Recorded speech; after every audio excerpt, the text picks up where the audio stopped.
Pourquoi certains jours, tout semble nous sourire et d'autres non? Avez-vous déjà vécu cette sensation étrange qui donne l'impression que tout semble s'aligner parfaitement dans votre journée? Vous vous réveillez en pleine forme, vous recevez une bonne nouvelle au travail, le café que vous commandez est préparé exactement comme vous l'aimez, le feu rouge passe au vert juste quand vous arrivez, et vous trouvez une place de parking juste devant votre destination. Ces journées où l'univers semble littéralement vous chuchoter, tout va bien se passer. Et puis, il y a les autres jours.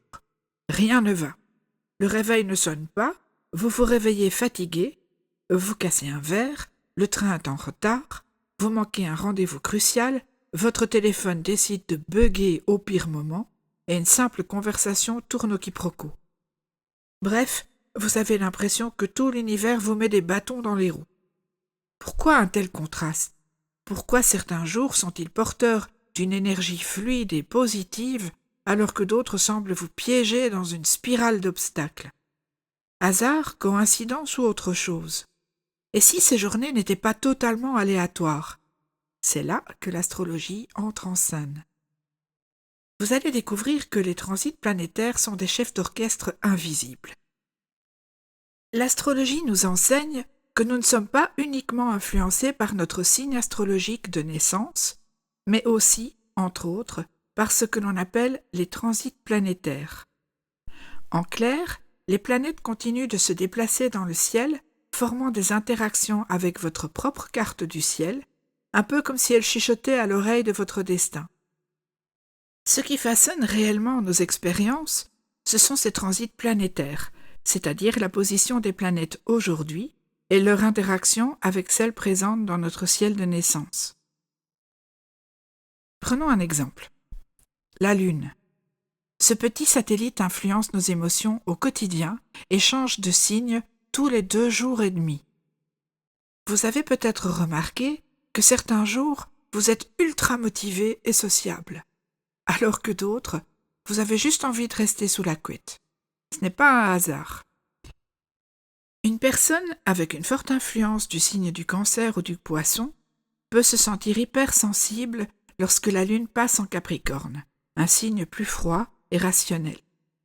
À l'inverse, quand la Lune passe en Taureau ou en Cancer, cette même personne se sentira naturellement à l'aise, entourée d'une énergie plus douce et rassurante.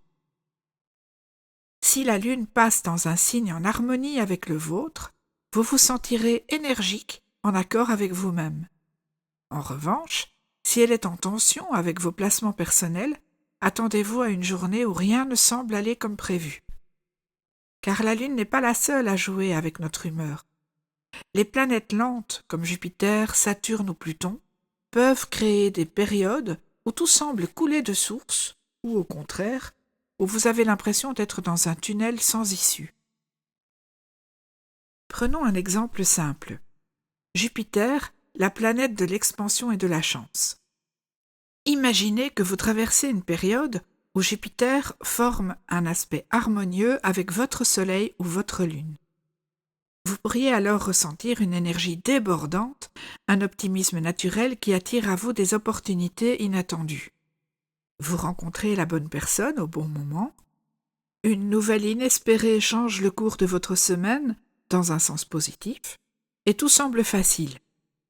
En astrologie, ce genre de journée n'est pas dû au hasard. C'est souvent, donc, un effet de Jupiter bien placé dans votre ciel du moment. Mais ces périodes ne sont pas permanentes, et d'autres planètes peuvent aussi compliquer la donne. Si Saturne, la planète des épreuves et des leçons, forme un carré ou une opposition avec une planète clé de votre thème, vous pouvez ressentir un ralentissement, des obstacles, un sentiment que tout vous demande plus d'efforts que d'habitude. Ces journées où tout semble pesant, où vous vous sentez fatigué, démotivé, voire carrément bloqué, ne sont souvent pas un hasard non plus. Saturne ne veut pas vous punir, mais il vous oblige à structurer, à consolider ce que vous faites. Une leçon qui peut être frustrante sur le moment, mais précieuse sur le long terme. Et puis, il y a bien sûr Mercure rétrograde. ce moment redouté où les mails se perdent, les rendez-vous sont reportés, les communications deviennent confuses. Qui n'a jamais vécu une journée où tout semble dysfonctionner? Votre téléphone plante, votre ordinateur vous lâche, une erreur administrative vous oblige à refaire tout un dossier. Et si je vous disais que ces journées sont souvent prévisibles? Mercure rétrograde est un classique des blocages temporaires, une période où l'univers nous invite à ralentir et à revoir certains détails avant d'aller de l'avant. Alors comment utiliser l'astrologie à votre avantage? La bonne nouvelle, c'est que ces influences ne sont pas une fatalité. L'astrologie est un outil puissant qui permet d'anticiper et d'adapter notre attitude en fonction des énergies en présence. Elle n'est pas là pour prédire l'inévitable, mais pour vous donner les clés pour avancer de la meilleure façon possible. Quand vous savez que Mercure rétrograde approche, vous pouvez anticiper et éviter de signer des contrats importants ou de prendre des décisions précipitées. Quand la Lune est dans un signe compatible avec le vôtre, c'est le moment idéal pour prendre une initiative, oser, agir. Quand Jupiter transite sur votre Soleil, c'est peut-être le moment de lancer un projet, de tenter votre chance, d'essayer un changement. Si vous vous sentez dans une journée fluide et positive, c'est peut-être un jour où Jupiter ou Vénus vous soutiennent. C'est le moment d'agir, de tenter quelque chose de nouveau. Si vous sentez au contraire une résistance, c'est peut-être une influence de Saturne ou une lune en tension avec votre signe. Plutôt que de forcer, utilisez ce moment pour revoir vos plans, peaufiner vos stratégies. Si Mercure rétrograde approche, anticipez. Vérifiez bien vos documents, sauvegardez vos fichiers et évitez de signer des contrats importants sans y réfléchir à 2 fois. L'idée ici n'est pas de subir l'astrologie, mais au contraire d'en faire un allié, un outil qui permet de naviguer plus sereinement dans la vie. C'est comme consulter la météo. Si vous savez qu'il va pleuvoir, eh bien vous prenez un parapluie. Le principe, ce n'est pas d'attendre que les planètes fassent tout à votre place, mais plutôt de comprendre les cycles et les énergies pour savoir quand avancer et quand ralentir. Il existe un exercice à tenter, votre journal astrologique.